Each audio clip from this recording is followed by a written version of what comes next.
Ambulance ഗതാഗതക്കുരുക്കിൽപ്പെട്ട് ആശുപത്രിയിലെത്താൻ വൈകിയത് കൊണ്ടാണ് കുട്ടി മരിച്ചത് എന്ന് കൊട്ടിയൂരിൽ മരിച്ച 3 വയസ്സുകാരന്റെ പിതാവ് പ്രദോഷ് 24നോട്. നേരത്തെ എത്തിച്ചിരുന്നുവെങ്കിൽ കുട്ടിയെ രക്ഷപ്പെടുത്താമായിരുന്നുവെന്ന് ഡോക്ടർ പറഞ്ഞെന്നും പിതാവ് പറഞ്ഞു. ശ്വാസം ഒന്ന് കിട്ടാണ്ടായി.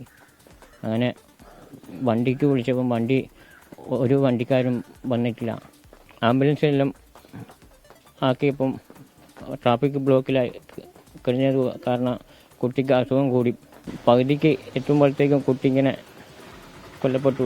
നേരത്തെ എത്തിക്കുകയാണെങ്കിൽ നമുക്ക് ഇവനെ ഇതാക്കി എടുക്കായിരുന്നു. പക്ഷേങ്കിൽ ലേറ്റായി പോയി നിങ്ങൾ വന്നതെന്ന് പറഞ്ഞു. അരുൺ പൂപ്പറമ്പയുണ്ടപ്പോൾ കണ്ണൂരിൽ നിന്ന്. അരുൺ, എന്താണ് അദ്ദേഹം പറയുന്നത്? അരുൺ, ഉന്മേഷ ഗതാഗത കുരുക്കിൽ കുരുങ്ങി ഏകദേശം 1 മണിക്കൂറിലേറെ ഈ ആംബുലൻസ് വൈകി. അതേ തുടർന്ന് ആശുപത്രിയിൽ എത്താൻ വൈകുകയും ഈ കുട്ടിയുടെ മരണം സംഭവിക്കുകയും ചെയ്തു. ഇതിലാണിപ്പോൾ ഈ 3 വയസ്സുകാരന്റെ പിതാവിന്റെ പ്രതികരണം പുറത്തു വന്നിട്ടുള്ളത്. നേരത്തെ ആശുപത്രിയിൽ എത്തിച്ചിരുന്നെങ്കിൽ ജീവൻ രക്ഷിക്കാൻ കഴിയുമായിരുന്നുവെന്ന് ഡോക്ടർ തന്നെ തന്നോട് പറഞ്ഞു എന്നതാണ് ഇപ്പോൾ ഈ പിതാവ് പറയുന്നത്. ഏറെ വൈകി. ഗതാഗത കുരുക്ക് രൂക്ഷമായിരുന്നു. ആംബുലൻസ് ആദ്യഘട്ടത്തിൽ മറ്റു വാഹനങ്ങൾ കണ്ടെത്താൻ ശ്രമിച്ചു. പക്ഷെ വാഹനങ്ങളൊന്നും ഈ ട്രാഫിക് ബ്ലോക്ക് ഉണ്ടായതുകൊണ്ട് വരാൻ തയ്യാറായില്ല. അതിനുശേഷം ഈ ആരോഗ്യ പ്രവർത്തകർ വീട്ടിലെത്തി അവരാണ് ആംബുലൻസ് വിളിക്കുന്നത്.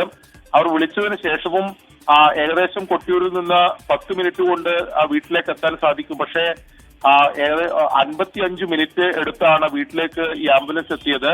അതിനുശേഷം ഈ പാൽച്ചുരം കടന്നു വേണം മാനന്തവാടി മെഡിക്കൽ കോളേജിലേക്ക് പോകാൻ. ആ ചുരത്തിലും വലിയ രീതിയിലെ ഗതാഗത കുരുക്ക്. ഈ ഉത്സവത്തിന്റെ ഭാഗമായി വാഹനങ്ങൾ 100 കണക്കിന് വാഹനങ്ങളാണ് വരുന്നത്. അതിന്റെ ഭാഗമായി ഗതാഗത കുരുക്കുണ്ടായിരുന്നു.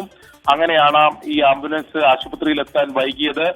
തന്റെ കുഞ്ഞിന്റെ ജീവൻ രക്ഷിക്കാൻ സാധിക്കുമായിരുന്നുവെന്ന് വളരെ വേദനയോടെ പിതാവ് പറയുന്ന വാക്കുകളാണ് നമ്മൾ എന്തായാലും കേട്ടത്. ഇതിൽ നടപടി എന്തായാലും ആവശ്യമാണ്. ഇതൊരു കൃത്യമായ ക്രമീകരണം ഏർപ്പെടുത്താത്തതിന്റെ ഭാഗമായി സംഭവിച്ചതാണ് എന്ന കാര്യം വ്യക്തമാണ്. 100 കണക്കിന് വാഹനങ്ങൾ വരുന്ന ഒരു ആഘോഷം അല്ലെങ്കിൽ ഉത്സവത്തിൽ കൃത്യമായ ക്രമീകരണം ഒരുക്കാൻ ദേവസ്വവും അതോടൊപ്പം തന്നെ പോലീസും മറ്റ് സംവിധാനങ്ങളും പരാജയപ്പെട്ടു എന്നതാണ് ഇതിലൂടെ വ്യക്തമാകുന്നത്. ശരി, അരുൺ പൂപ്പറമ്പയാണ് വിവരങ്ങൾ നൽകിയത്.